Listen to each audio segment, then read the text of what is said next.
Sekarang saya membicarakan tentang tembang ya. Tembang. Tembang itu ada yang namanya tembang poro dan tembang hiasan. Poro sama hiasan. Ya, tembang poro itu yang mengarang masyarakat, yang menggunakan juga masyarakat. Tapi tidak menunjuk satu orang. Umpama seperti ada seperti tarian. Telo gantung grandel yang ditulung angel. Nah, itu satu. Itu namanya tembang, contoh tembang poro. Poro. Jadi yang mengarang nggak jelas, saya katakan masyarakat, tapi yang menggunakan juga masyarakat. Nah, sama seperti barak disampir ke omai cerak orang hampir ke, itu sering untuk senonan di karawitan, entah di pewayangan juga banyak, sering kali kita dengar. Terus Lalu yang kedua adalah tembang hiasan. hiasan. Tembang hiasan itu artinya tembang yang memang sengaja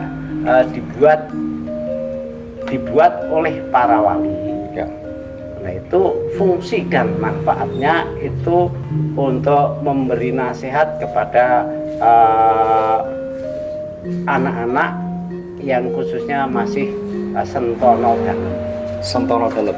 Yeah. sih. Jadi lebih terkhusus kepada lingkungan kerajaan. Tapi lama kelamaan itu bisa berkembang di masyarakat. Itu jelas ada yang ngerepto, ya. yeah.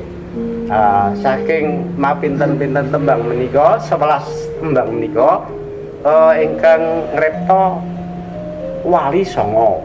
Wali Songo. Wali Songo.